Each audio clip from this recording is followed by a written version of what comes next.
Hey everyone, I'm Megyn Kelly. Welcome to the Megyn Kelly Show. It's History Week on this program, where we are bringing you a week of deep dives on important events throughout American and world history. I'm so excited for this. Today, we are looking at the 1981 attempted assassination of President Ronald Reagan. Ronald Reagan had been president less than 70 days when he was shot while leaving the Hilton Hotel in Washington, D.C.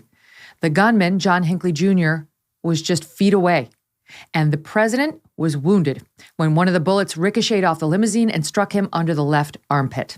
3 others were also injured that day, including Press Secretary James Brady. After 12 days in the hospital, President Reagan was able to return to the White House, but the investigation into the shooter, John Hinckley Jr., had just begun. Our guest today, Thomas Baker, was the first FBI agent on the scene of the attempted assassination in 1981. He's an international law enforcement consultant who served as a special agent in the FBI for more than 30 years. And he is author of the new book, The Fall of the FBI, and also gives us an inside look on what transpired that day, to the impact it had for years to come, and right up to the FBI today. Short on gift ideas for people? Well, not everyone wants the new iPhone 240. Whatever number they're on. In fact, a hard economic year for most has caused essential gifts to be more needed and wanted than ever. Fortunately, you can easily give an essential gift this year, and that is delicious meat.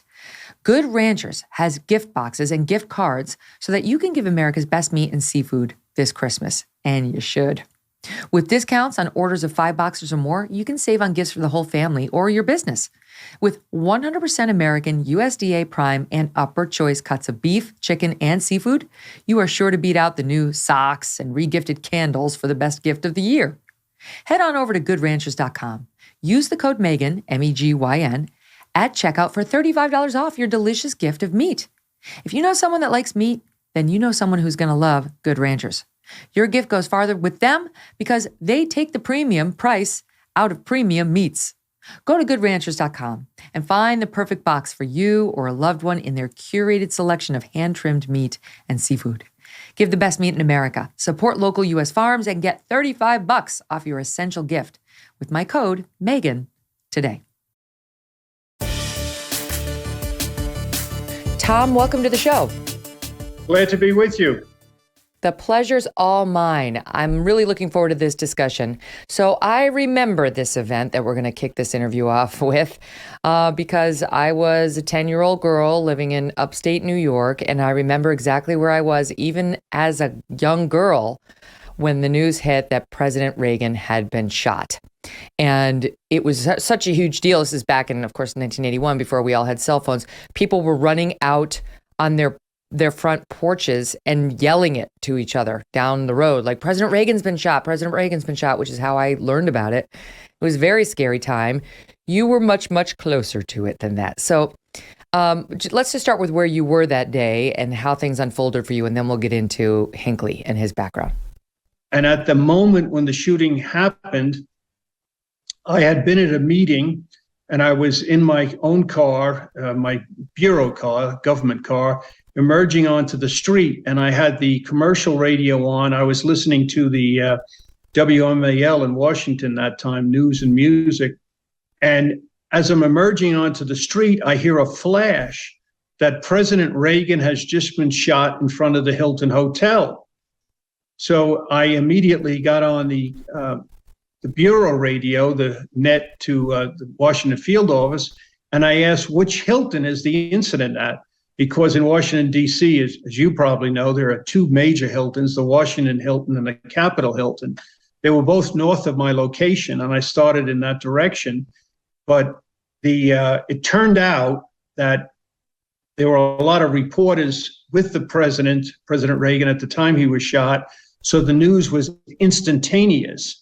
So when I asked the field office, which expecting a response to where it was, they didn't know, they hadn't heard about it yet, and they kept saying to me, what incident are you talking about? And I finally just broke protocol and I screamed out, the president's been shot in front of the Hilton Hotel.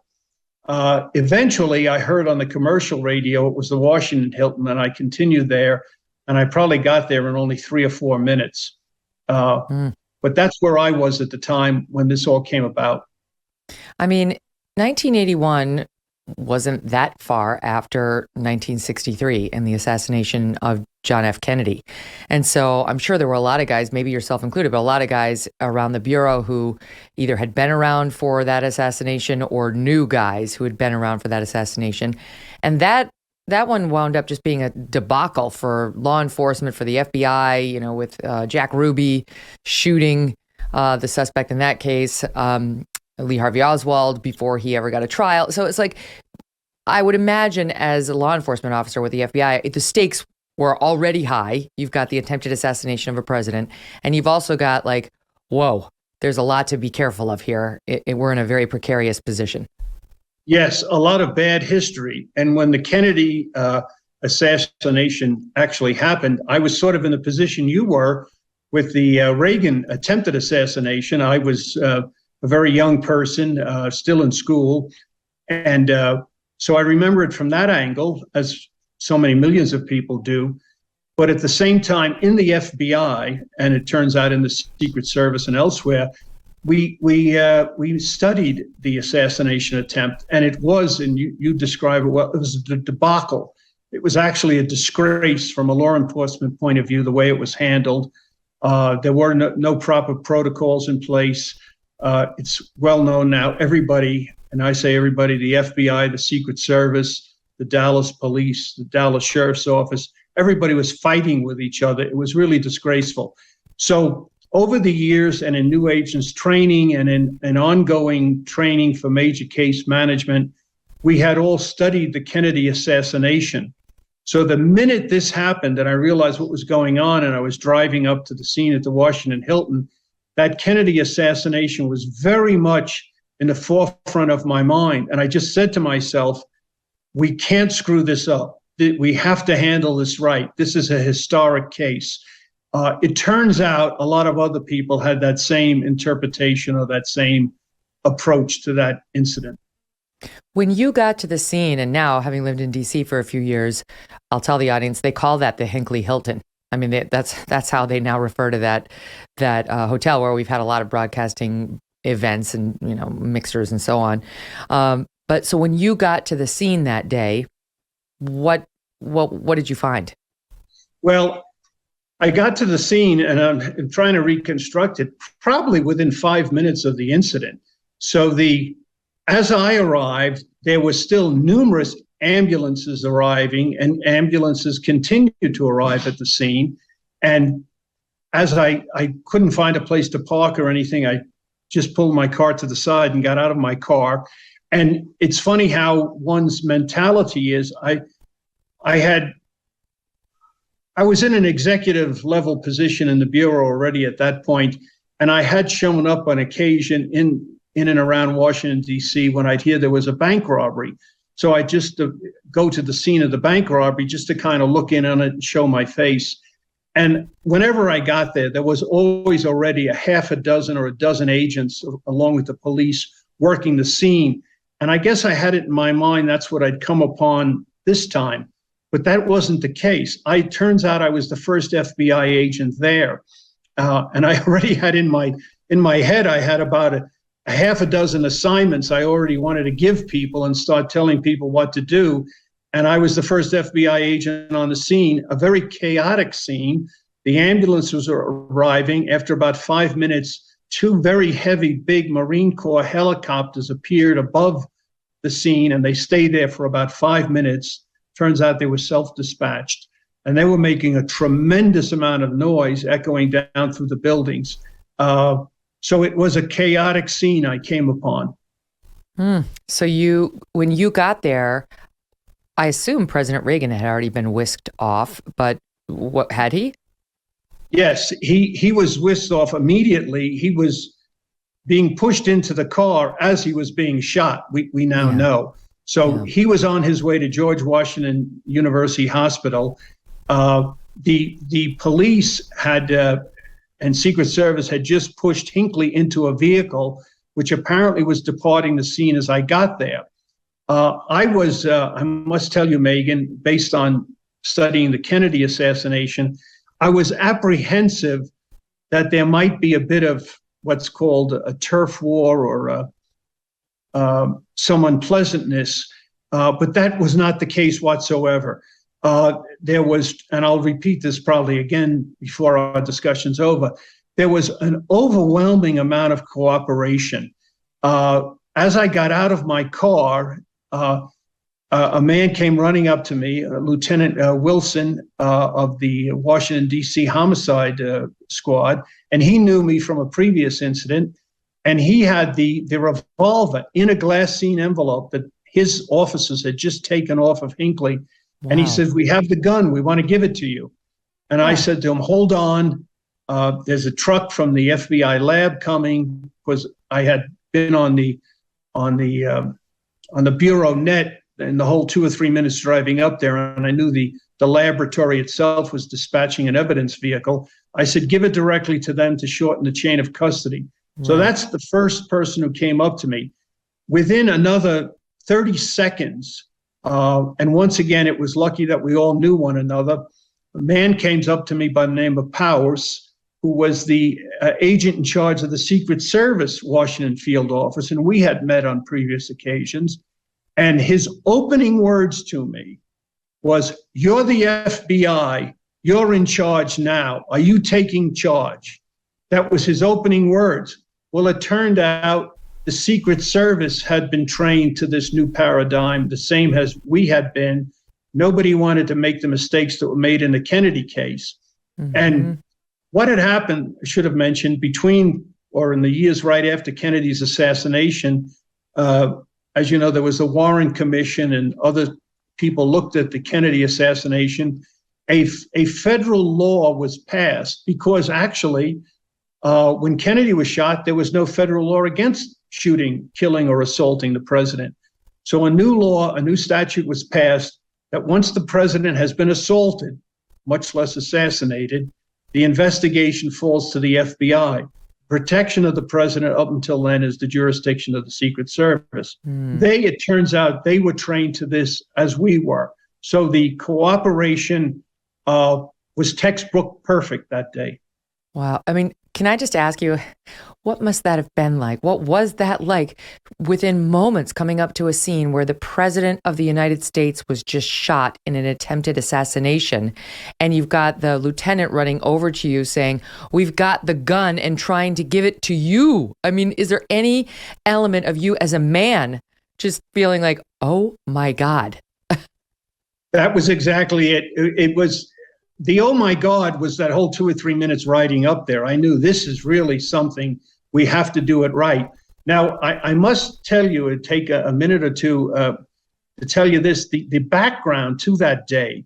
Not only was the director of the FBI and these other people out of town, but as is widely known, the vice president, George H.W. Bush, he was in Texas. And at the moment the president was shot, turns out, he was actually flying between Austin and Dallas. So he was in the air, and then later, most of the day, flying back to Washington. So he was pretty much out of communications. But the tension that we saw, that I felt, I had just been read into, just in the previous 48 hours, from the intelligence side of the FBI, that there was a high level of alert. What was going on in the world back then was you had the Solidarity movement in Poland, and Ronald Reagan, the new president, who'd only been president 60 days or so at that point, was taking a very strong, hard stand position against Russian communism.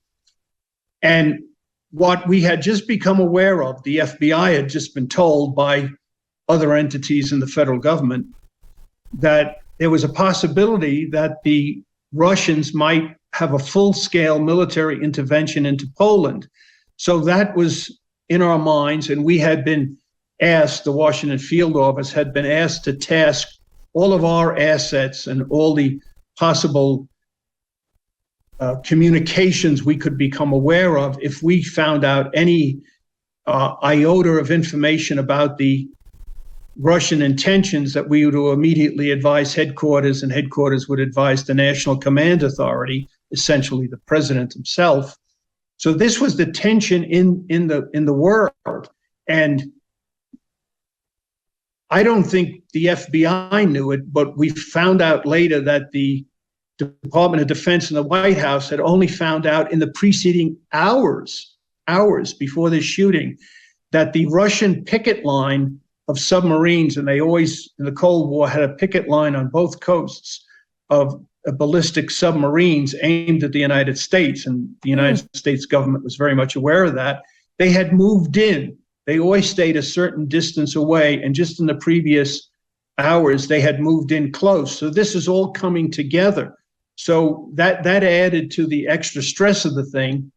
Now, we all know, and you were going to ask me about him, Hinckley, we know he was a disturbed young man. But at the moment the shooting happened, we didn't know that.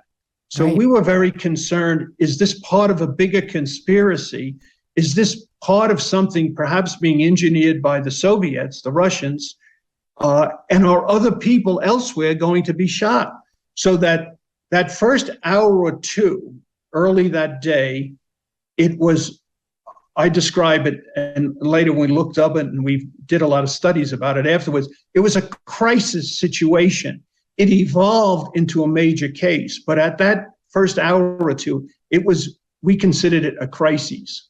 Yeah, you don't know what you're dealing with, what you're walking into. Is this guy the only shooter? Is this guy sane? Is he pretending to be otherwise? Is he a decoy of some sort where this is just event number one and another event's about to happen? Like, there's so much you've got to process and manage.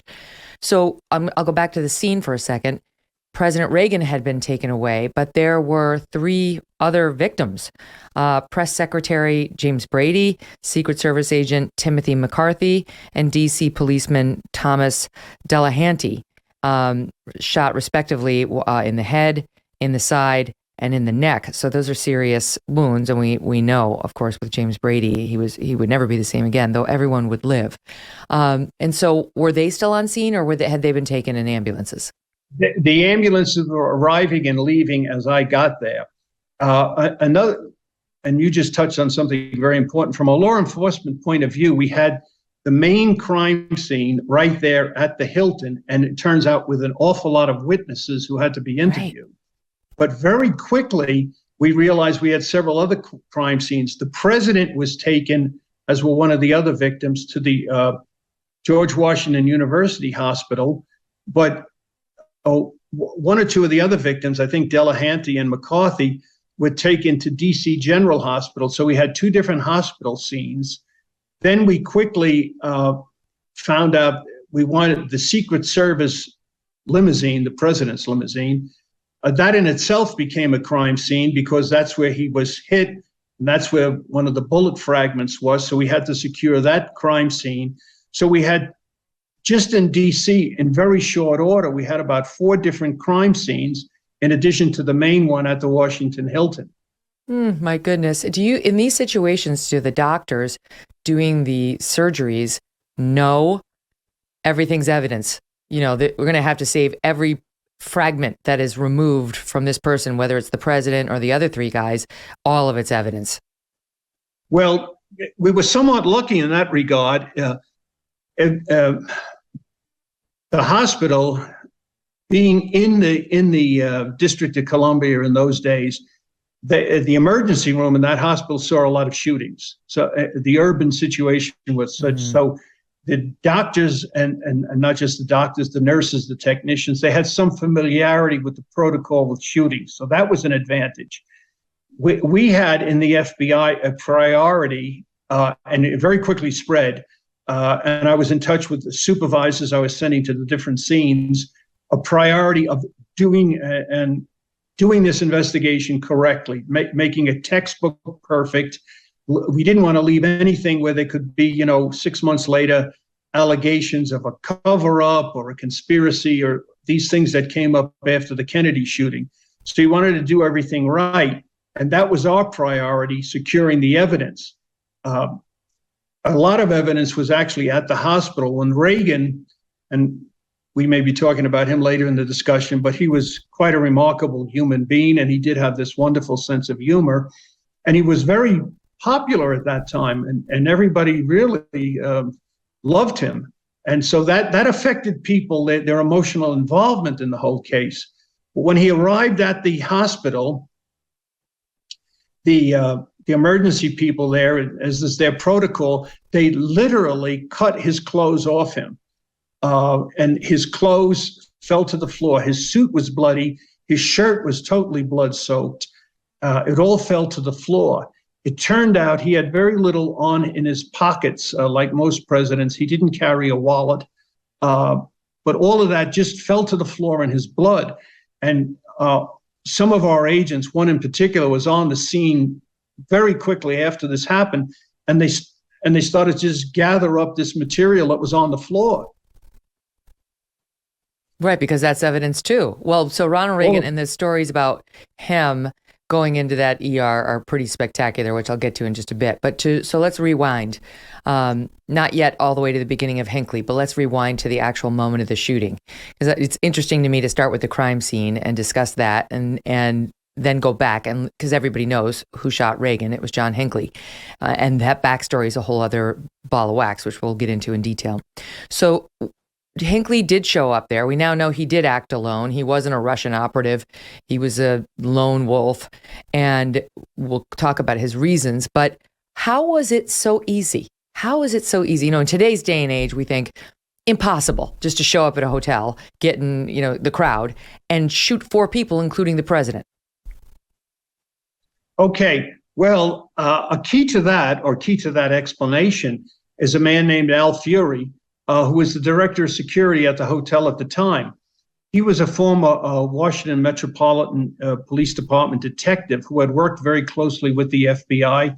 Actually, he was on their robbery squad, and he had worked with the FBI in bank robberies. So here's another very fortunate coincidence that we already had a relationship. I had already met Al Fury in other circumstances, so we knew him. He saw the crowd gathering outside the ballroom exit, which is where the president ultimately exited the hotel. And he'd been given a speech to 5,000 people with AFL-CIO on the inside. So he was done. He was leaving. Exactly.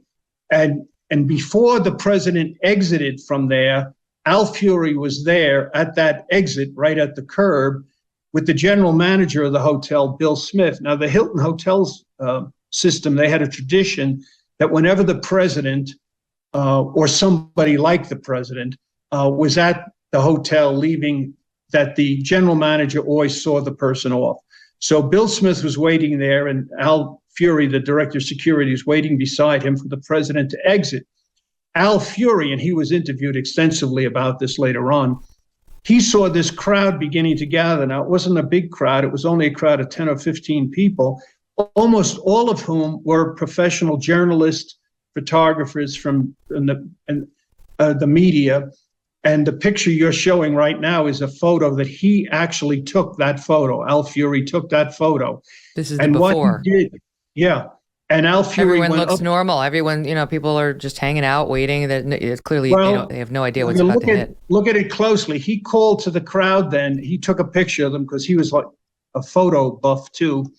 He yelled to the crowd, "Smile for the birdie." And all of those people are pretty much media people, cameramen, and they're all smiling at Al, who's taking the picture. Except if you look to the left in the background, there's the face of John Hinckley, and he's not smiling. He has this totally impassive look on his face. So this photograph became key. This photograph was taken about 10 minutes before the shooting. Wow. And Al, you asked about how could this happen. Al was a little annoyed, frankly, and this is all on the record historically, with the Secret Service, that they were going to exit from that exit. He invited them to drive their cars into the underground garage that's adjacent to the ballroom, which they had used for other VIPs in the past. And the VIP could exit the ballroom, get in their limo, and get in the limo safely undercover and depart the building. They declined to do that. The Secret Service? Yeah, they declined to do that. Now, later on, when they had their own internal investigations, the explanation has been offered that the White House political people wanted the president to be seen. They didn't want him exiting from inside the garage. Nonetheless, Fury wanted to control this crowd. He went up, it was Al Fury, not the Secret Service. He went up to the upper lobby, the main lobby of the Washington Hilton. He got these ropes, and you can see it in that photograph, like a black velvet rope that they would have in a lobby to demarcate the lines with people waiting to check in. And that, there it is, the black velvet rope across the crowd. Al put that there to hold those photographers sort of back, and they all were very compliant and stood back. So how many feet away from President Reagan were they when he came out? Oh, 10 yards, perhaps, 10, 12 yards. So they're close. Very close. Very close. Where that picture is taken from is where the exit is. So Al's standing in front of the exit, taking the picture of the crowd. And then you can see to the right, you can see Officer Delahanty, the crowd is behind him. And just to explain to the listening audience too, so what we're seeing here is, at first we saw the crowd, it was 10, 15 people, as Tom said, and you can see one of the journalists has a red and blue umbrella over his head. And the second shot we're seeing is of President Reagan coming out. He's fine here. He's smiling. He's waving his right hand above his head. And he is, about 10 yards away from, you can see the blue and red umbrella. You can no longer see Hinckley and all the other journalists, but they're right there. It looks almost like he's about to walk over to them to glad hand. Go ahead, Tom. And this shot with his arm in the air is literally seconds, 2, 3, 4, 5 seconds before he's shot. The car, you don't see it, but Secret Service agent Timothy McCarthy is the fellow in the very light blue suit standing to the right of that picture. And the car is right there. And now you see the car from another angle. So when Hinckley starts shooting, these Secret Service agents start pushing Reagan into the limo, and that's what you're seeing right there. His arm initially was extended in the air, and the bullet, his arm is extended waving, the bullet actually entered under the armpit. So it went under the right armpit, because I know it didn't wind up going through the left lung? Yeah, and the bullet entered under the armpit in any event, and it turns out it lodged like inches behind, it's described behind his heart. So to jump forward to the emergency room, if you want to do that now, when they went in, the surgeons, to get the bullet, the head surgeon couldn't clearly see the bullet because it was literally behind the heart. And another little side story here, there was an intern there, an intern being someone the first year out of medical school, was on duty beside the surgeon in the emergency room. And to assist the surgeon in getting to the bullet, the intern reached with his hand into the open chest of the president and cupped the president's beating heart in his hand and held it aside like an inch or an inch and a half so that the surgeon could reach under the heart and take out the bullet, which is what happened. It's amazing to think of it. This 24-year-old is holding the president's beating heart in his hand. It's quite a remarkable scene. God, so that guy would be 65 years old now, and if nothing's happened to him or her, they're still walking this earth being able to say they did that.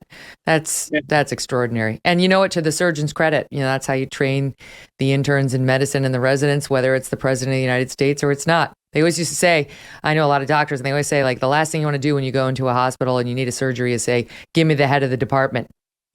You want the workhorses who are in there every day, like that intern and that surgeon, just plowing through person after person.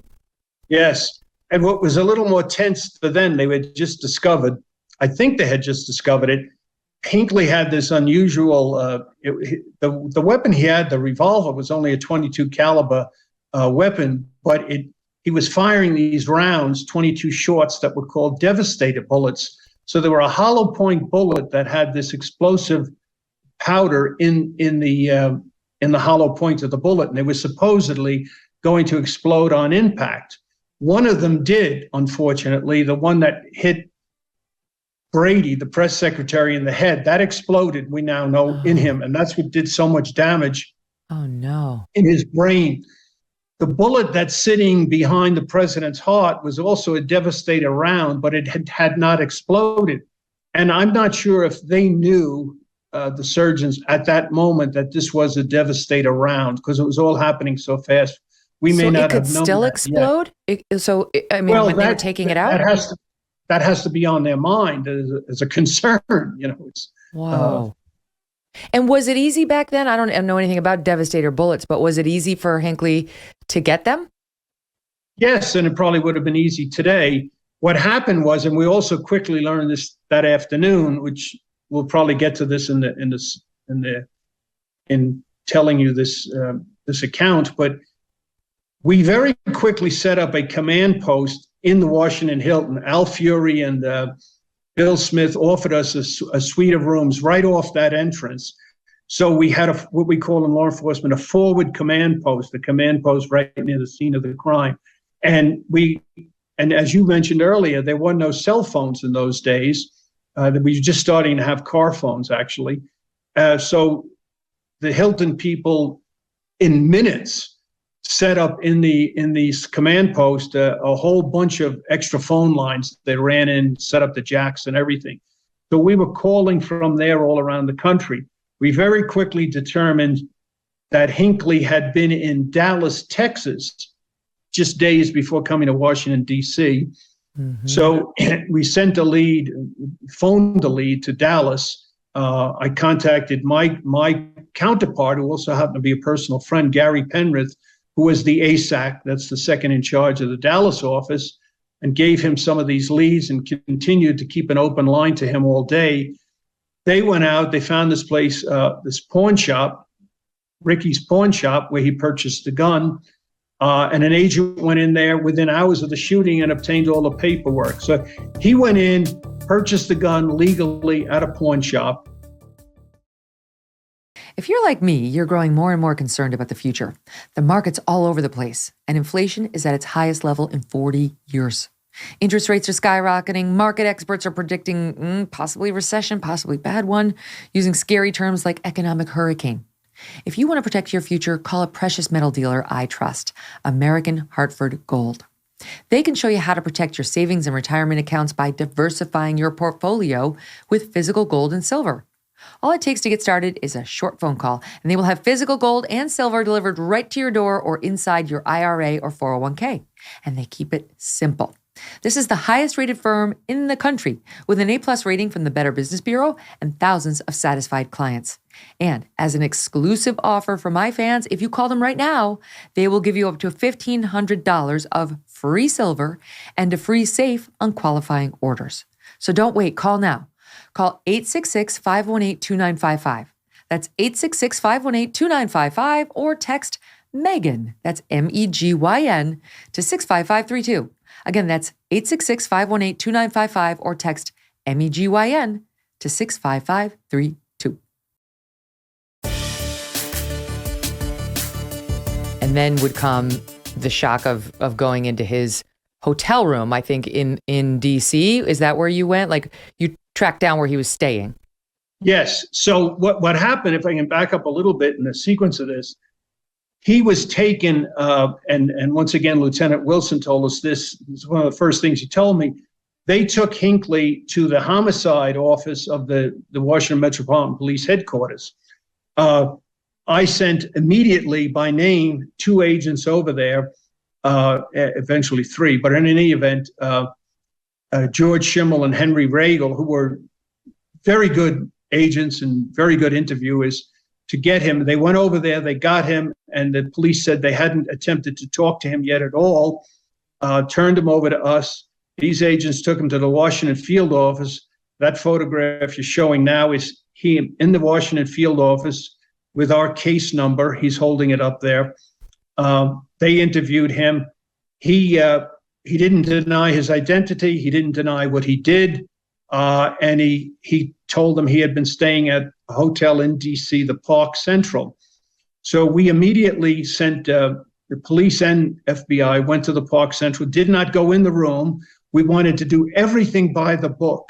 So they secured the room from the outside, didn't let anybody go in. And another agent, Tom Bush was his name, went to the U.S. Attorney's office and sat down with the U.S. Attorney's staff and drew up an affidavit for a search warrant of the hotel room. That took, a good part of the afternoon. So they were ready to do the search of the hotel room in the evening, 9, 10, 11 o'clock at night by that time. That's when I left the Washington Hilton and went and joined the search team at the Park Central Hotel, which, by the way, that hotel doesn't exist anymore. And that's when we went in the hotel room. And that was bizarre what we found there. First thing, we had already had it well planned. Once again, concerned about history. Before we touched anything, when we entered the hotel room, the whole room was filmed and photographed before anything was touched. Then fingerprints in the logical places that you would.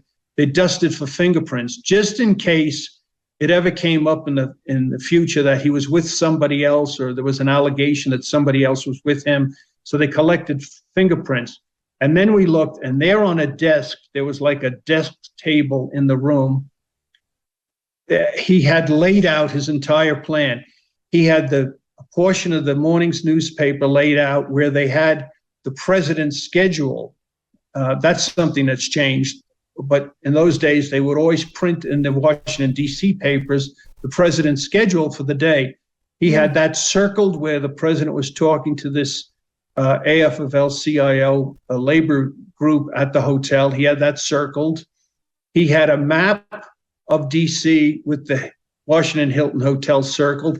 And he had a statement in the form of a letter to the actress Jodie Foster saying that he was going to do this world historical deed to win her heart. So there it was, the motive, the whole story laid out for us to find. It's so crazy. And I just want to tell the listening audience, so the picture of John Hinckley Jr., who at that point would have been 26, he was born in 55. So in 81, he's got to be about 26 years old. He looks young. He's got sort of messy hair, if we can put it back up there.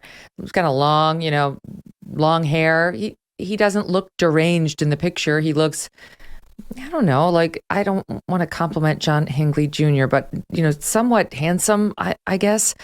And, he doesn't have that crazed lunatic look. Like, you look at Jeffrey Dahmer and you're like, yep. But this guy doesn't have the look. So, but you get to the evidence inside the hotel room, and this is March 30th, 1981, the day that President Reagan was shot. The letter reads as follows: I will admit to you that the reason I'm going ahead with this attempt now is because I just cannot wait any longer to impress you.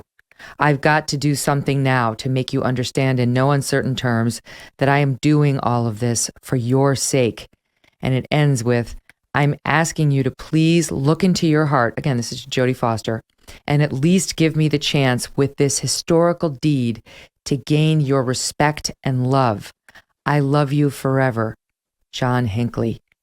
I mean, your heart must have dropped when you read that. Like, that's what this is about? Yes. And then, as I said to you before, we were sending leads to Dallas. We were also sending leads to Denver because his parents lived just outside Denver in Evergreen, Colorado, and there were leads out there to be done. And now we have Jodie Foster in the picture. She at this time was an undergraduate at Yale University.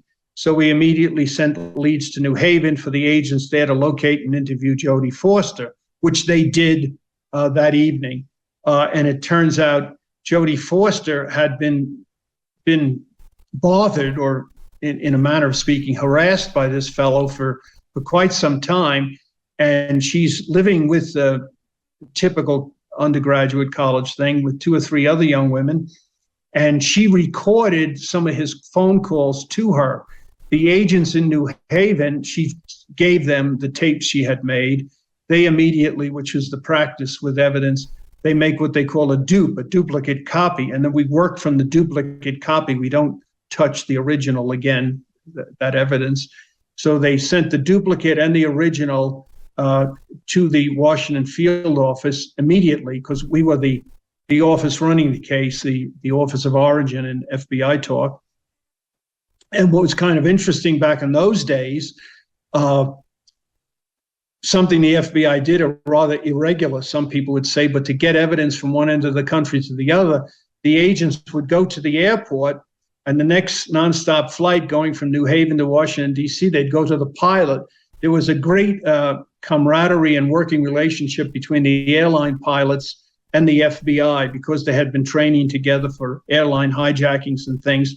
They would entrust to the captain of the plane this evidence. And when the plane landed, the captain of the plane would hand it directly to an agent in Washington field. So this is in the days before FedEx. This is what we did. This is how we got evidence around the country. So the very next morning, in our day after the shooting, we had that tape, and we're playing it, the duplicate copy, on the desk there. And we hear the conversation, and we can hear her voice very distinctly, of course, and we hear his voice faintly in the background. And she's saying to him quite mannerly. Wait. Let me pause it there. Let's build up to that, because before we get to the tape, which we have and we'll play, let's just set it up for the audience so they understand what poor Jodie Foster was dealing with prior to this point. Now we know her as an adult woman, but she was a teenager at the time this was happening to her. And this rooted in part in her award-winning role in Taxi Driver, in which she played the part of a 12-year-old prostitute named Iris. Robert De Niro played the taxi driver named Travis Bickle, and John Hinckley Jr. became obsessed with this movie. He watched it some 15 times at least. This is back before you could just download it on your living room TV. You had to go to the theater back then. And he began dressing just like this fictional character, Travis Bickle, army fatigues, drinking peach brandy, which is the drink of choice of the De Niro character. He became obsessed with assassinations and guns like Bickle. And most importantly, he became obsessed with Jodie Foster. Huh? Faster than you. Saw you coming, you shitheel. I'm standing here. You make a move. You make a move. It's your move. I'll try it, you. And so why don't you give us some background on what his initial behavior toward Jodie Foster prior to the time he was calling her directly at Yale? Well, our investigation after that initial day determined exactly everything you just related, that he was obsessed with this character and obsessed with the young woman, Jodie Foster, who was a genuine young woman at this time. And the agents interviewed her in New Haven, and she had been getting these calls from him. And you hear her on the tape saying to him, "You shouldn't call me like this. This isn't right." But she stayed on the phone with him very mannerly, very politely, asking him to not call her again. Whereas by this time, I was a married man. I had 2 young daughters. And so was many of the other agents around the table listening to the tape. And we all would tell our wives and our daughters, if you get a nut calls you on the phone, you don't stay on the phone with this person, you hang up immediately. And we found ourselves listening to Jodie Foster talking to this guy. We were so emotionally involved in it ourselves. We started yelling at the tape, hang up, hang up, hang up on him. But she didn't. And she was very polite. Well, it's amazing that she didn't, not judging Jodie Foster, but it's just kind of amazing that she didn't know that, because she was a huge star. So you just kind of think these Hollywood actors and actresses have some sort of training, or, somebody sits you down at some point and says, okay, now you're a huge star. Here's what you should do and shouldn't do with crazed stalkers who are bothering you. The poor woman was put in the most difficult position possible. So just by way of background, before that moment, he was writing to her. He was obsessed with her. She was, again, young and not yet at Yale, I think, when this began. But here's at least a couple of examples. He wrote to her a letter March 6th. Again, the assassination attempt was March 30th, 1981. And Okay, let's see. He wrote dozens of poems, letters, and messages to her. They did speak 2 times over the phone. He tape recorded the conversations with the then 18-year-old Jodie Foster. He called her dorm room when she got to Yale at least 5 times. In the first phone call, he introduced himself saying, "This is the person that's been leaving notes in your box for 2 days." He sent her a letter at 1 a.m., I guess, that he dropped off that read, "Jodie Foster, love, just wait. I'll rescue you very soon. Please cooperate. JWH." And indeed, there was this phone call, which she taped right around there. And here's what we have of that. This is SOT 1. What is this? Oh no, what is this? Who is this? This is John. John who? Oh no, not you, I can't. Look, I really can't talk to you, okay? But do me a really big favor. You understand why I can't, carry on these conversations with people I don't know. You understand that it's dangerous and it's just not done, it's not fair, and it's rude. Oh, all right? Well, I'm not doing this. Well, I understand that, but it's the same thing, okay? So you just don't ever want to get home? No, it's been really nice talking to you. That's the call that was driving you nuts. Yes. Yeah, I mean, she lets it goes on. She's trying to reason with him, and you can't reason with somebody who's not mentally well. And those pictures make him look absolutely deranged as you get other shots of John Hinckley Jr. So you guys are thinking, oh my God, why is she talking to him? Then there was another letter put under her dorm room from the same date, March 6th, 1981, that read, "Jodie, goodbye, exclamation point. I love you 6 trillion times. Don't you maybe like me just a little bit? You must admit I am different. It would make all this worthwhile. John Hinckley, of course." So now he signed it by his full name, but she's not involving law enforcement, Tom. Is that true? She hasn't gone to the cops. As far as I know, not until the agents went up and interviewed her that day. Yes. Oh, it's like we know so much more now about stalking and how dangerous it is. I mean, I'm sure this would be handled very differently. Then comes March 30th and the attempted assassination and the letter that I just read that you found in his room. But is it true that at least at some portion along this buildup, he was planning on killing her? Well, we wondered about that. The other thing, two things. We wanted, once again, this concern about the Kennedy assassination and all the conspiracy theories that came up after that. So we wanted to find out what he had been up to before this. Was anybody working with him, and what else he had planned? So in the following weeks, it was quite a major investigation, actually, even though to the general public probably thought the case was solved. The guy who did it has been arrested. But we wanted to retrace his steps, and that's what we did. And we found out that he had actually been stalking even before the election, or during the election, but before Reagan became president. He had been stalking the previous president, Jimmy Carter, and he got quite close to him a couple of times. We also found out he had gone to Was that about him. Jodie Foster, Tom? Was that about Jodie Foster, or was that was just about Carter? That was he wanted to do a historical act. So his motivation was not in any way political. It didn't matter to him whether he shot Carter or shot Reagan. He wanted to do something, but it just never worked out. He never got close enough. To impress Foster, even with respect to Carter, was it still about her? Yes, okay. That's what we believe. That was part of his motivation. The other thing in retracing, as part of retracing the steps, trying to find out if he had any co-conspirators, which he did not. We're all satisfied he was totally a loner, but we were also concerned literally about him.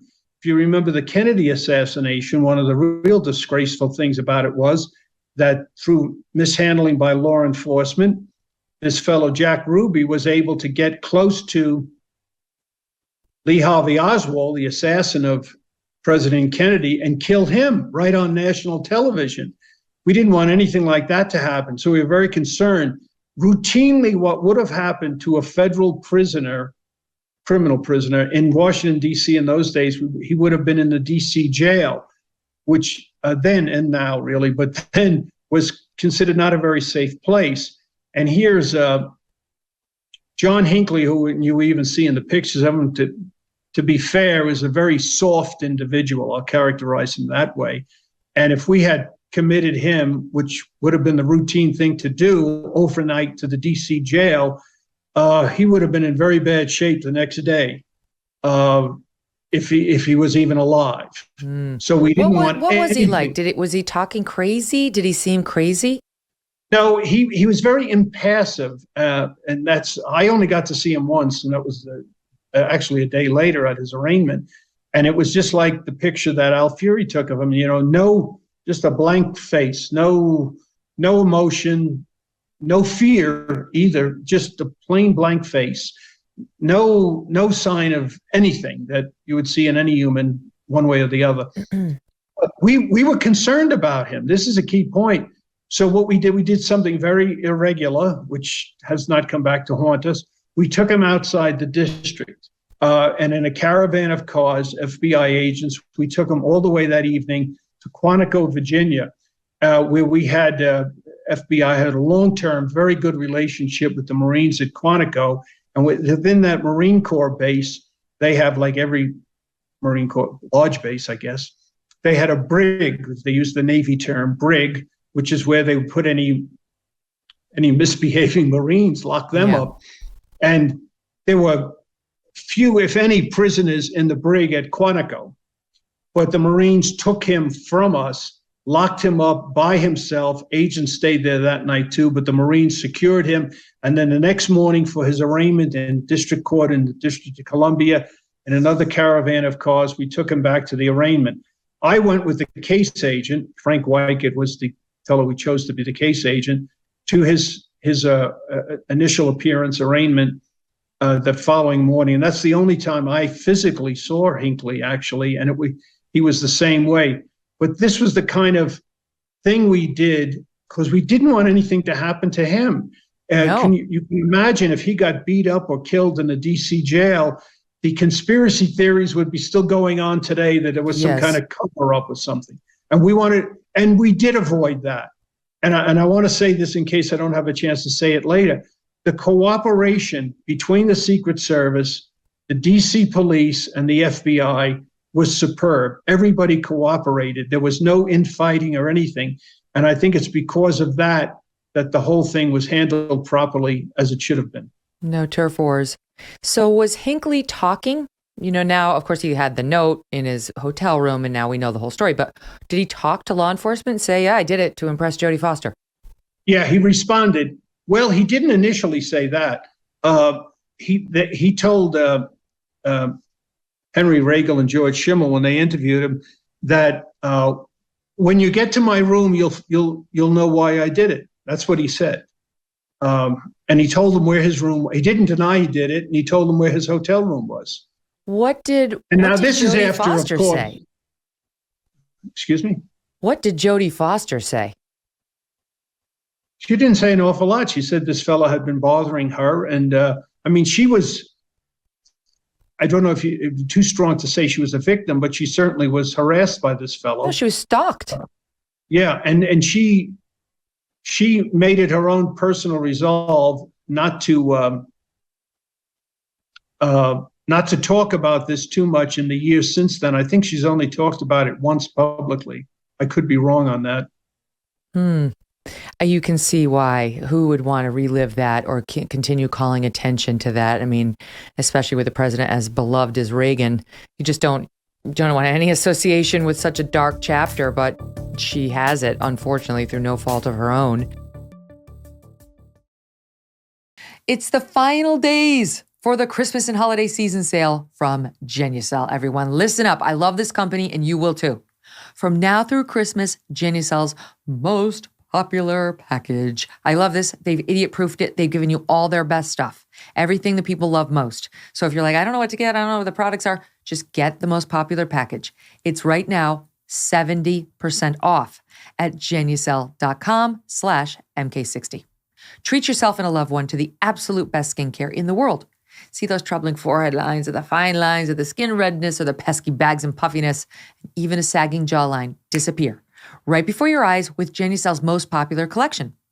With its immediate effects product, you see results in less than 12 hours, guaranteed, or you get your money back. And included in every one of their most popular packages is your free hyaluronic acid serum for skin hydration that's going to restore and rejuvenate. I think it resurfaces your youthful appearance. You will feel a difference after you use this stuff. Visit Genucell.com/MK60 now. Enter my special code MK for an additional 10% off your entire order when you check out. Got the 70, got the 10, got the hyaluronic. Every order today is instantly upgraded to free express shipping, guaranteed delivery by Christmas. Don't wait. Genucell.com/MK60. GENUCEL.com/MK60. This is a very thoughtful gift. Genucell.com/MK60.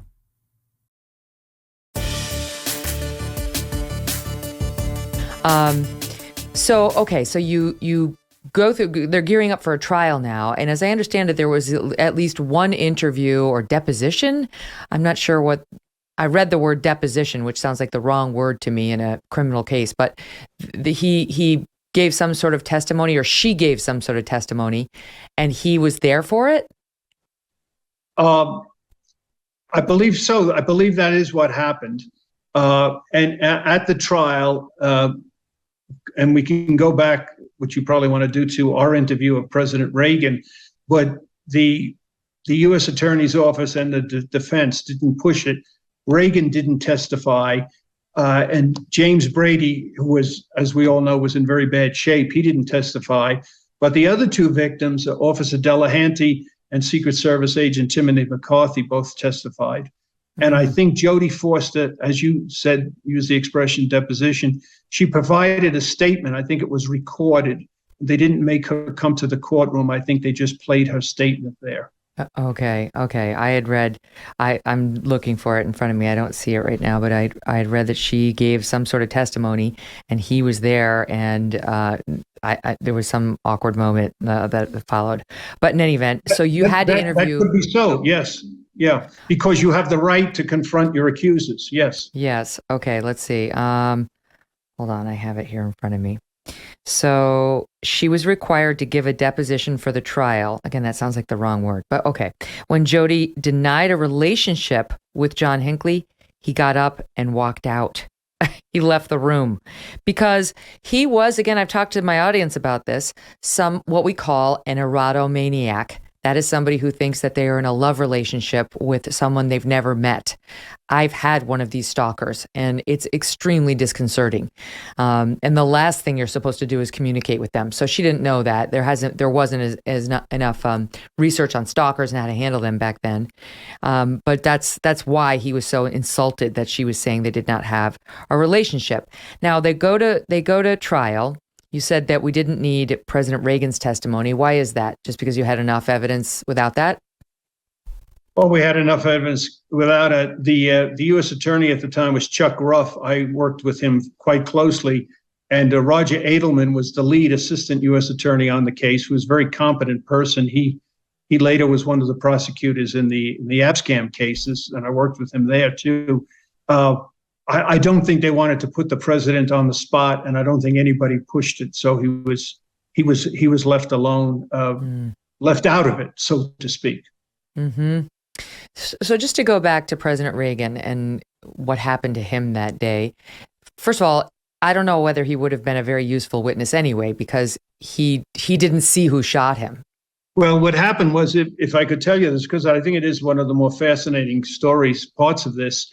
That very evening, after the search of the room, I went back to the Washington field office, and by then the agent in charge, Ted Gardner, had returned from this offsite with the director, and we picked a fellow, Frank Weicker, to be the case agent, which is a key role in the FBI, the way the FBI is organized.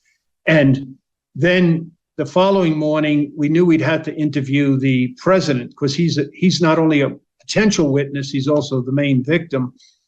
And as much as I would have liked to have interviewed Ronald Reagan, because I'm also an admirer of his, I didn't think it was proper. I thought we had to have two working level FBI agents do this. Fortunately, the agent in charge thought the same thing. We picked two fellas, Robin Montgomery and John Pavlansky, who were two of my agents on the criminal side of the house in Washington Field.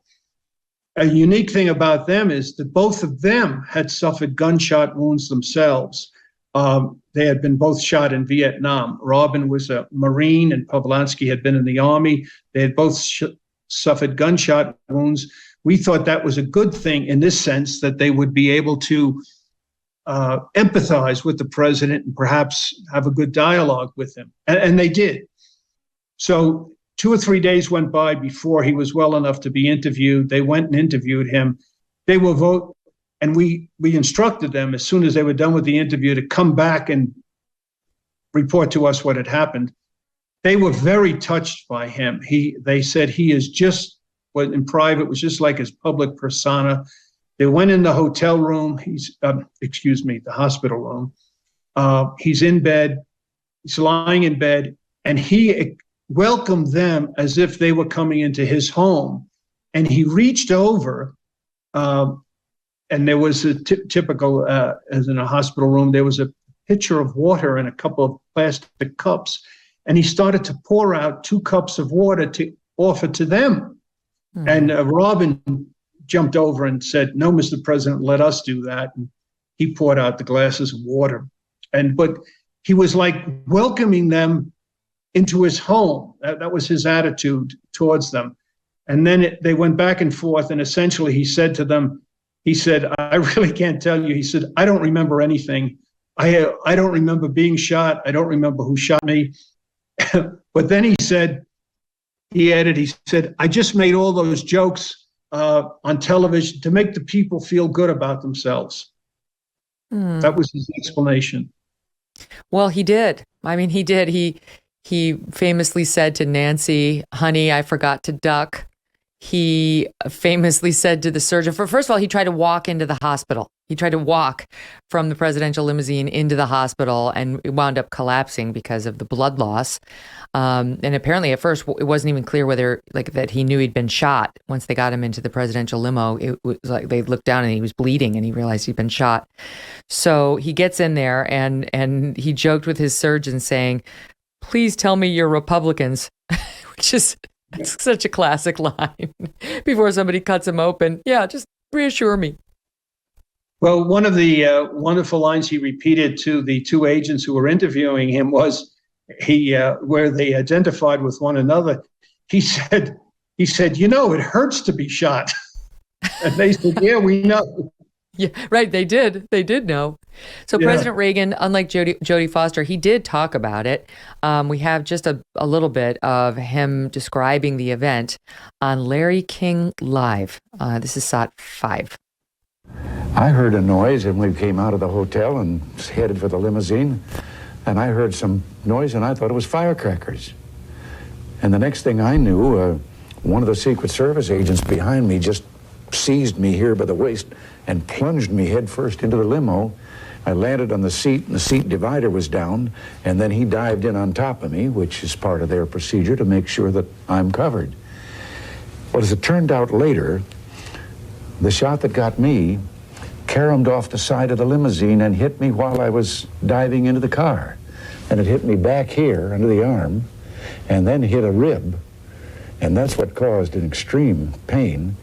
And then it turned instead of edgewise and went tumbling down to within an inch of my heart. Oh my God, he so easily could have been killed, Tom. I mean, so easily. Yes. It's crazy when you think about it. So he was asked by Larry about forgiveness, right? I mean, it's always an interesting question, especially for Christians who are, really taught that that's a critical piece of our faith. He was asked about it, and here's what he said. I didn't know for quite a while until they began to tell me about the young man that had done this and what his problem was, that he was not exactly on a normal basis. And so then I added him to my prayers, prayers for myself, that, well, if I wanted healing for myself, maybe he should have some healing for himself. But you forgive John Hinckley? Yes. I found out he wasn't he wasn't thinking on all Levels. on all cylinders. Yeah. Extraordinary moment. Yes. He did forgive him. He did forgive him. And along those lines, I think it's significant, and it should be mentioned, that later on, President Reagan had more than one opportunity to meet with Pope John Paul II and with Saint Mother Teresa.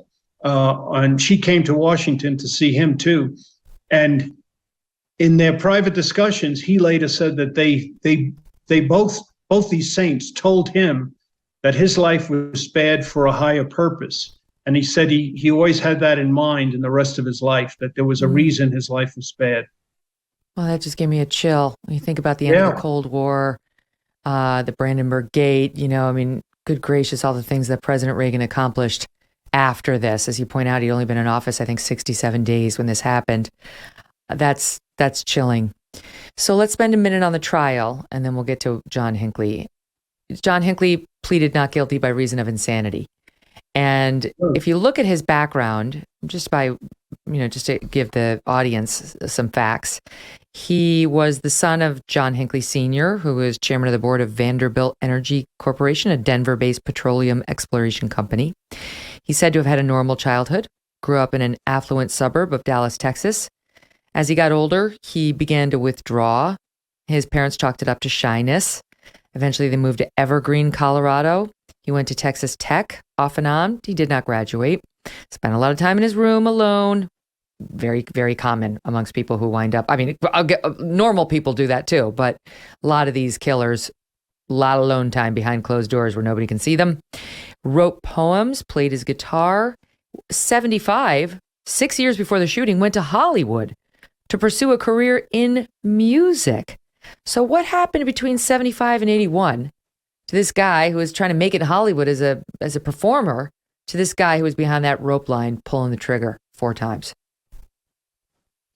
Well, we went back and looked at a lot of that, and he was spiraling downward, worse and worse. And his parents, you have to feel sorry for them. They were apparently very good, very responsible people. They did all they could trying to help him. He had a brother and a sister who both led very normal, successful lives. It's just one of those sad things. You just never know. And you know what? I will say a lot of times when there's a psychotic break, it happens right around this age, young 20s, young to mid 20s, or late teens for young men in particular. So, I feel like today we'd be looking at this a little differently. We'd probably know a little bit more. So he pleaded not guilty by reason of insanity, and he prevailed. Despite the best efforts of the prosecutors, that won the day. Yes, I'm not a psychologist or anything like that, but just in my layman's opinion, just after the first 24 or 48 hours, in my layman's way of speaking, I thought, well, this guy's crazy. But to be crazy for insanity plea it's a little bit more precise than that. Mm-hmm. The U.S. attorney and his staff, Chuck Ruff and Edelman, they really believed they could get a conviction. And so things went full bore ahead. As I say, we gathered up all the background we could on Hinckley. But there was outrage in the country when he was found not guilty by reason of insanity. And then, of course, as we all know, committed to St. Elizabeth's Hospital. That was there were several major outcomes from this case beyond his guilt or innocence. And one of them was a reform of the insanity plea. And this first was done within a couple of years. In the federal system, the federal insanity rules were changed so that the burden was on the defense to show the insanity, as opposed to being on the government to show the person was not insane. So that was one big change. And a whole bunch of states then in the following year or two changed their statewide insanity thing. So the insanity defense since then has been greatly limited. It's not as used as much as it had been. So that was one of the big changes, the insanity defense. I can talk about some of the other major changes when you want to get to that. Yeah, well, so they said his lawyers argued that he was sick with narcissistic personality disorder, citing medical evidence that he had a pathological obsession with the 1976 film Taxi Driver. That both sides had dueling psychiatrists. And June 21, 1982, he was found not guilty by reason of insanity on all 13 counts. He had prepared a statement thinking that it would be a guilty verdict, saying in part, "My assassination attempt was an act of love." His mental diagnosis at the time was major depressive disorder and various forms of schizophrenia. Again, not uncommon to see a schizophrenic break start for the first time, the first one to come right around his age or slightly before. And so keep going. What were the other changes that came out of this trial event? One that's not so well publicly known, the Secret Service changed a lot internally. The president's schedule is no longer published in advance. They now use metal detectors at all gatherings like this, at places like the Washington Hilton. They have them there to be used all the time. But the other big change that affects American life to this day was the Brady handgun bill, named after the man who was injured, Brady. That changed, and they created the National Instant Background Check System, which is in use today. To this day, is actually managed by the FBI, their CJIS division in West Virginia. Where you need this instant background check, it's supposed to be instant, done before you can purchase firearms. That was all a result of the part of the Brady handgun bill, which got its push from this assassination attempt. Didn't Hinckley say something like, they said, what would have stopped you? And he said, if I had to go through some sort of a waiting period or fill out a bunch of paperwork on the guns, I probably wouldn't have done it. Yeah, I don't remember that, but that could be. Yeah, he did. And so, now gun control and gun legislation is so controversial.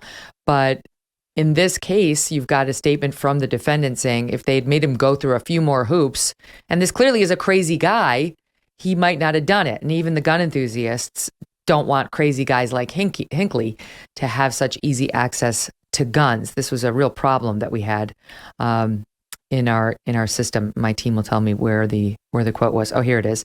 Here it is. When Hinckley was asked by his father what would have stopped him, he said if he had to fill out forms, get a permit, or anything complicated. So Secret Service agent Timothy McCarthy made a full recovery, returned to the service. DZ policeman Thomas Delahanty recovered, but suffered from a critical injury that forced his retirement. And press secretary James Brady nearly died. He was shot in the eye. He suffered permanent brain damage, as you point out. They had the destroyer bullet. He was in a wheelchair for the rest of his life, as I recall, and really was never the same again. And you think about the damage Hinckley did, and you look at President Reagan smiling, going on to do all these amazing things. And you got to remember James Brady and the devastating injury that he suffered as a part of this story. Well, the fact is, Brady died approximately 5 years ago in Virginia. And in Virginia, the coroner or whoever the responsible person is, they decided that his death was a homicide from the original wounds. But the state of Virginia then did not proceed to prosecute Hinckley for that, nor did the federal government.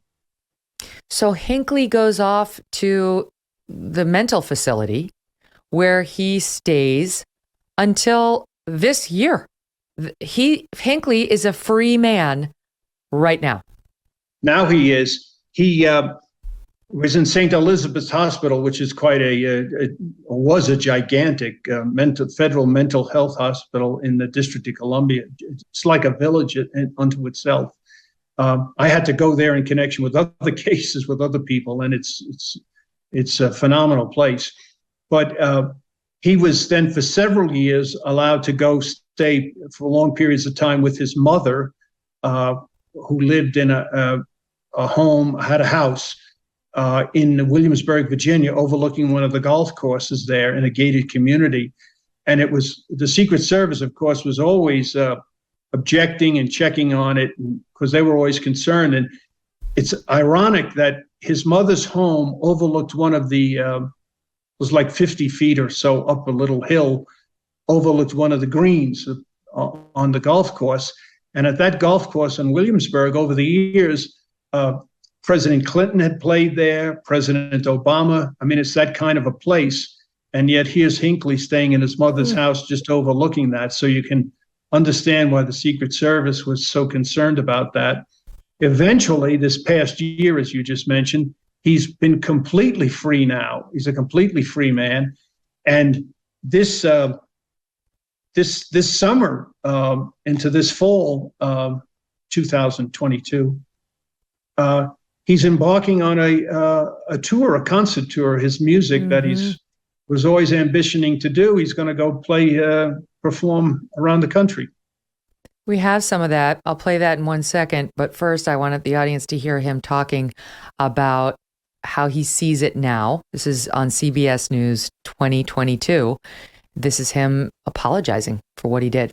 Soundbite 7. I shot 4 people. And I'm sorry to the Reagan family, the Brady family, the other families of the victims. I'm sorry to Jodie Foster. I have true remorse for what I did. I know that they probably can't forgive me now, but I just want them to know that I am sorry for what I did. Michael Reagan, President Reagan's son, said he said, my dad forgave him and I forgive him too. Patty Reagan said, not me, no. And talked about the trauma that he caused, not just her family, but the nation. What did you think of the fact that they let him out? Well, I really don't have a strong opinion on that. He clearly was a mentally ill person. And I kind of share a little bit of the take of, which for a while I think was the official take of the Secret Service, that someone with these kind of a combination of mental disorders that he had, are they ever truly cured? Now, maybe he can function and with a lot of medication, but will he be a danger again? And that was always their concern. He was behind, not really bars exactly, but in this facility for 40 plus years. He described that in the following way, again on CBS 2022. Listen. I've been the most scrutinized person in the entire mental health system for 41 years. I'm just trying to show people I'm kind of an ordinary guy who's just trying to get along like everybody else. The thing is, Tom, they put him on medication, and that can be used to control diseases like schizophrenia. And you've got a judge, Paul Friedman, 2003, saying he's no longer a danger to himself or others, so he can visit his mom's home. Then in 2016, they granted him convalescent leave from the mental hospital, allowing him to live with his mother. He didn't cause any trouble. Then came 2021, and same judge said that he would free Hinckley from all remaining restrictions in June of 2022, as long as he did well living in Virginia. And he did. So he's been out prior to being released and didn't cause anyone any harm. And that's the thing. When they find you not guilty by reason of insanity, they're saying you are not responsible for what you did. So there'd be no reason to hold him if the determination has been made that he's no longer a danger to society. There's no desire or justification to punish if you're not mentally responsible for the crime you committed.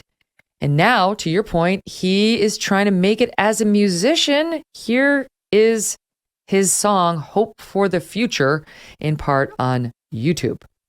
But here's my latest song I want to sing for you now. It's called Hope for the Future. Hope you like it. I got hope for the future. I got all the love that you will ever need. I got hope for the future. I don't know, Tom, maybe I'm a bleeding heart. I feel sorry for him. You know, I think he is a mentally ill guy. That's everyone who's looked at him has said that.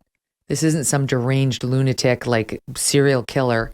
this is somebody who is just not of his right mind, as President Reagan said.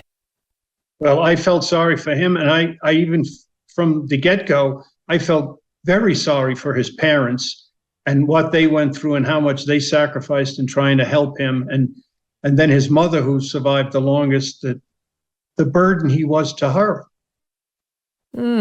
What a story. My goodness. How much safer is our president today than our president was Ronald Reagan in 1981? Well, without a doubt, they are safer. And some people would even say it's almost overkill, the amount of security around the president. I mean, you just think back to Harry Truman. Harry Truman drove himself around, had one Secret Service agent beside him when he was vice president and then president. Then we went to the details. You see a dozen perhaps on the scene with Ronald Reagan. And now it's, 6 and 8 and 20 cars sometimes when they move just between Capitol Hill and the White House. So it's they're much safer. But, a fanatic or a dedicated assassin, if they're willing to sacrifice their own life, president still could be hurt, unfortunately. Not likely, but it could happen. Well, thank God there hasn't been another successful shooting or injury to a sitting U.S. president since that moment 40 plus years ago. One of the things that you have been calling attention to is your disappointment in Robert Mueller and the direction he took the FBI. James Comey took that baton and ran with it too. And I didn't know this, but you rooted, I think, in this critical moment after 9/11, in this meeting in which you say Robert Mueller was embarrassed in a meeting he had with then President George W. Bush. Tell us. Yes. Well, if I could back up just half a second on that. Sure. There, as everybody knows, there's a lot in the last 3 or 4 years has gone wrong with the FBI. And current Director Wray has pointed out that the 2 or 3 key miscredence of the Russian collusion probe are no longer in the Bureau. And then we had the terrible situation with the gymnast, and Director Wray again points out that the 2 agents involved in that are no longer with us. With Larry Nassar, they covered up for him. Yeah, each time something goes wrong, they point out that the people have been fired or disciplined, which is as it should be. My contention is they have to look at, and I plead with them to look at what's happened. Why do we have this continuously happening? What's happened to the culture? And in talking to a whole lot of people, including Director Mueller, who told me this himself and told many other people this, I think a lot of it goes back to an unintended consequence of the reaction to September 11th. Robert Mueller became the director of the FBI just about 5 days before the September 11th attacks, which happened on a Tuesday. That Saturday morning, President George W. Bush summoned Mueller to Camp David to give a report on the FBI's investigation. Mueller went there. Now, so there were only about 3.5 days between the attack and the meeting on Saturday morning at Camp David. In that 3.5 days, the FBI did what it does best, investigate. And in those 3.5 days, they had identified all 19 hijackers, their associates, their credit cards, their automobiles, where they stayed, who they associated with, their background, and their connections to Al-Qaeda was coming into focus. So Robert Mueller went to Camp David with this report, expecting praise and thanks for it. And when he was done talking, President George W. Bush said to him, in effect, I don't care about that. I just want to know how you're going to stop the next one. Then about an hour later that morning, George Tenet gave a proposed plan of action going forward. The CIA. Then the director of the CIA, several people present said that President Bush said, that's great, and then turned and looked at Mueller and said to Mueller, that's what I'd like to hear.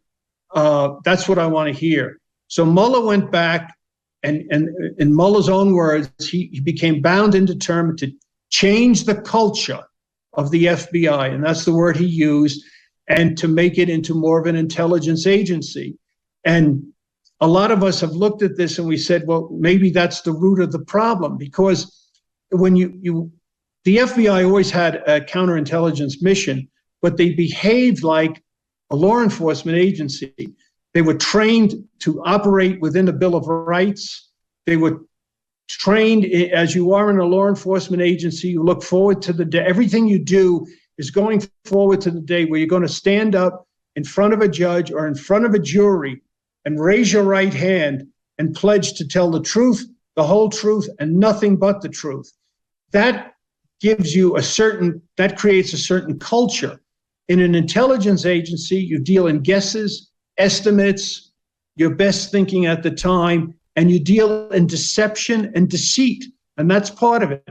And a lot of us think that this change in the FBI's culture is what has allowed these problems that manifest themselves under Director Comey and since then to come about. And we just hope and pray that the FBI changes its culture, gets back to its law enforcement roots. Go back to being federal law enforcement and not a wannabe domestic CIA. Correct. Very well said. Yes. So when you look at all the problems that we're seeing in the news these days about the FBI, can you root it to that? I mean, I'm thinking about the FBI's raiding everybody now. They're treating civilians accused of misdemeanors as like kingpin drug suspects with like 30 agents. We saw them go after the pro-life guy who had some tiny skirmish with somebody outside of an abortion clinic. Next thing you know, 20 to 30 law enforcement from FBI are raiding with guns drawn. We saw James O'Keefe, a journalist at Project Veritas, get raided by the FBI, who then clearly either the FBI or DOJ leaked what they found to the New York Times, which is just absolutely unforgivable.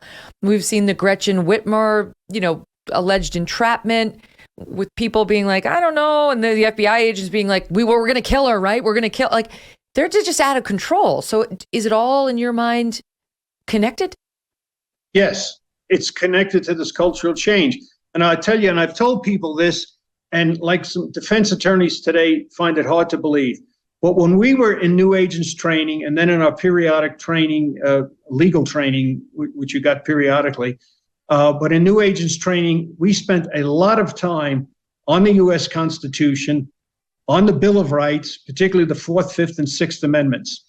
And contrary to what people might think, our legal instructors told us not to look at the 4th, 5th, and 6th Amendment as a barrier, as an obstacle to doing our job, but to embrace it. And we even had one legal instructor back in those days gave us a copy, a pocketbook-sized copy of the Constitution, and told us to keep it in our breast pocket here always with us. And a lot of us did this. And that whenever you go to interview someone, or whenever you go to execute a search warrant at someone's home, if you have that copy of the Constitution with you and you remember it, you'll never go wrong. You'll never go off the line. You'll never go off the wires. That's how we were taught. And I've learned since then that a copy of the Constitution is not issued to FBI people. Now, in the last year or two, because I keep harping on this and I've spoken to a lot of FBI executives about it, happily, I can say that they now are giving a pocket-sized copy of the Constitution to every new FBI employee. Now, that may seem like a simple thing or a little thing, but little things mean a lot, and little symbolic things mean a lot. They're reminders of things to people. They're totems, and that's important. Let's say, Tom, that, it's 2024, and suddenly we have President DeSantis or President Youngkin or whatever, some Republican. And they call you up and say, Tom, I want you to come out of retirement and I want you to head up the FBI and I want you to make it like it used to be and get rid of all the politics and, all these bad actors like Peter Strzok. I realize he's no longer there, but I don't even want the possibility of another Peter Strzok at the FBI. What do they need to do? Like in practice, how do you get rid of the rot that's there now? Okay, it's a cultural problem. And there's been books written about this in corporate settings and government settings too. To change the culture, you have to change a lot of things, big and small. And I mentioned one of the small things. But the first thing you have to do is recognize that there is a problem. And a lot of this won't be imposed by outside, by the Congress or by the president. Unfortunately, it has to come from within inside the FBI. Recognize the problem, change a lot of things, big and small. Change your orientation, change your mission statement. They've taken law enforcement out of parts of the mission statement, and they keep emphasizing intelligence. Every time Ray speaks, he quotes Mueller and Comey that we're now an intelligence-driven organization. No, we want to operate within the law. And now, myself and others for years, whenever we were called upon when go out to speak to a community group, or when I was overseas and I spoke to our allies, I always explained that the United States of America was blessed, truly blessed, that as our domestic security agency, we was a law enforcement agency, which meant they operated within the parameters of the law and the Constitution. And we were blessed to have that. Unfortunately, the way it's being twisted now, we are now to the point where we have a domestic intelligence agency that has police power. That's the problem. That's what has to be changed culturally. When you hear the stories about, the investigations of Trump and all that the FBI did during the Trump years, was that shocking to you? How bad is that on a scale of 1 to 10, the way they behaved? 10 being, the agency needs to be dismantled down to the studs, and 1 being mildly problematic. Well, I don't advocate dismantling the FBI, and I don't advocate breaking up the FBI, but it was shocking because the most fundamental thing shocking, and this has been documented now, not just in the Mueller report, but in stuff since then, and Durham's documenting it again for us, there was no predicate. There was no logical reason to begin what they called Crossfire Hurricane, which was the code name for the investigation of the Trump presidential campaign. There was no good reason to do it. They hung their hat, and Comey in his book hangs his hat on this one conversation that this fellow Papadopoulos had in England with somebody at a bar where he said the Russians have dirt on Hillary Clinton. Well, and I'm sure, Megyn Kelly, you know this. You've been a reporter in Washington. Any presidential election, you could stand or sit at a bar anywhere in Washington, D.C., and you could hear 10 rumors like this about anybody. There's rumors flying all over that's not enough. Under the Attorney General guidelines to open a counterintelligence investigation on an American, you have to have articulable facts. Mm-hmm. And there were none with this. There was no reason to begin that investigation, much less on a presidential candidate and a presidential campaign. I can remember when we were contemplating open investigations on a U.S. senator or a congressman, when William Webster was director, he would challenge us. Do you have enough? Go back and look again. They didn't want us interfering in politics unless we had a solid reason to do it. And they opened a campaign, an investigation, Comey did and his minions, on a presidential candidate without any legitimate predicate. In doing so, risked the trust and credibility of the entire agency. It has not recovered. In fact, if anything, it's continued to go downward. And as you point out, I happen to agree with you. It's an agency we really need. we need to believe in it, and we can't just give up on it. We have to revamp, have to be honest about the problems. We'd have to get somebody like you in there, or somebody who thinks like you, to help lead it into the next phase. And I do think that's probably going to require a change in administrations. What a pleasure talking to you, Tom. I appreciate all your years of service, your great storytelling, and your honesty. Thank you. Thank you. All the best. Thanks for joining us today. Tomorrow, we're going back in time to World War II with a fascinating discussion. Looking forward to bringing you this, and I'll talk to you then.